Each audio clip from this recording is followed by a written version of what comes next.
Okay, here we go. Section 4.3, day 2, polar coordinates. We're going to build on what we learned in the previous lesson, but today's going to be a little different. So what we worked on previously in the previous unit or lesson was just rectangular coordinates versus polar coordinates and vice versa. So, quick review. Polar coordinate looks like this. R, what's that stand for? The length of your, well, it's your radius. And this is how far you spin the radius, or you spin your spinner, in degrees or radians. Good old rectangular coordinates, just x and y. Now with that in mind, you're going to be introduced to these things called rectangular equations, which, by the way, these are review. Now, this is just y equals mx plus b, so it's the equation of a line. You should be somewhat familiar with that. Maybe you haven't practiced it in a while. And here at our school, due to trimesters, we cut out teaching how to graph circles, but we do include like hyperbolas and ellipses and parabolas, but we cut this out for some reason. But this is an equation of a circle. So as you can see, rectangular equations, they got x's and y's, that's it. No r's, no thetas. No r's, no thetas. Think about that. Now you've got these really new, really weird things called polar equations. But as you can tell, there's no x's and y's, but you do have r and theta. Just like you have for polar coordinate, r and theta, polar equation, you got r and theta. But you also have to look at what you don't have. You do not have any x's or y's. Now you're going to be manipulating these three formulas to do some converting. So it's just it's an exercise so you can kind of adapt to, if a rectangular coordinate's given to you, you can convert it to a polar equation, I should have said. If you're given a polar equation, you can convert that to a rectangular equation, and you're going to be manipulating these three formulas essentially. All right, here's an example problem. Now I'm going to start with this one actually, because I think this one's a little bit easier, just to get kick-started. This is, you have a rectangular equation. Now let's get specific. What is it? It's a line, okay? So if I was to graph this, y equals mx plus b or whatever, you'd have a line. We're going to convert that thing to a polar equation. Now, what does that mean? It means I got to get rid of the x and I got to get rid of the y. And somehow when I'm done, I'm going to have r's and I'm going to have a theta in there. And what do you mean? Well, look, this is a simple exercise of substitution. So what is x? X equals r cosine. So this turns into 3 times r cosine. What is y? Y is r sine. So it's going to be plus 4r sine. And then the 2 just kind of comes along for the ride. Now, notice, just in one quick step of substitution, you have a polar equation.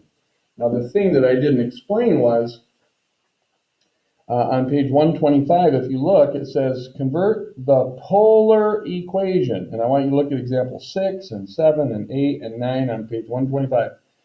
All 4 of them, well, 3 of the 4, sorry about that, are r equals. So that's our goal, okay? For examples 5, 6, or excuse me, examples 6, 8, and 9, you got r equals. That's a clue. In other words, we're not done until we solve for r. Well, it's just a little algebra 1, pre-algebra, algebra 2 strategy, but it's hidden because it looks all fancy. But we're just going to factor out the r. We're going to get 3 cosine plus 4 sine. I know this looks weird, but you're just doing a little algebra. And what do we want to solve for? R. We're going to divide by 3 cosine theta plus 4 sine theta. Wham.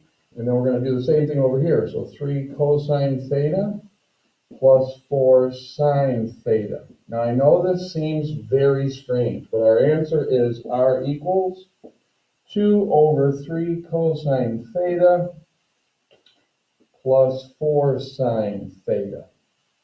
So, initially the substitution was easy. We turned it into a polar equation. but it's the algebra that might be a little bit of a challenge, just simply solving for r. All right, with that in mind, let's tackle this bad boy. Got to think like this.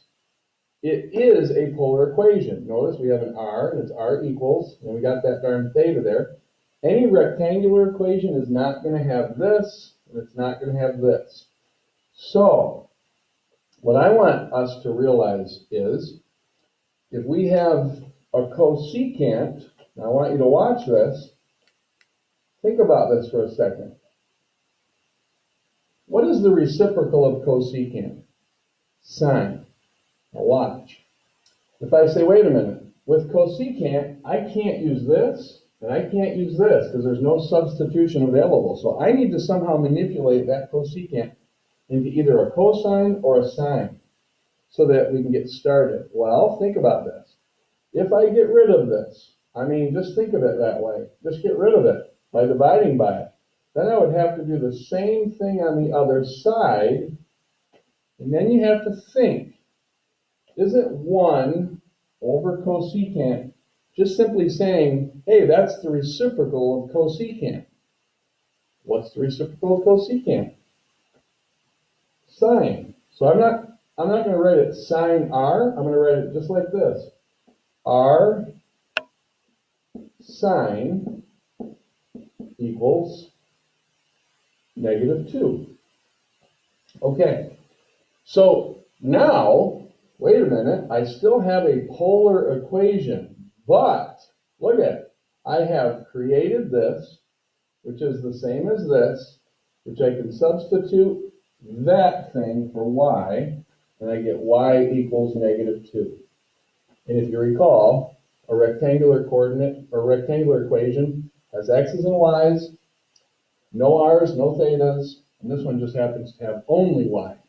This takes practice, and here's what a lot of pre-calcers / trig students don't like initially. Every problem's slightly different. You got to be creative, and I'm going to demonstrate what I mean by that in your packet problems, okay? Hang tough.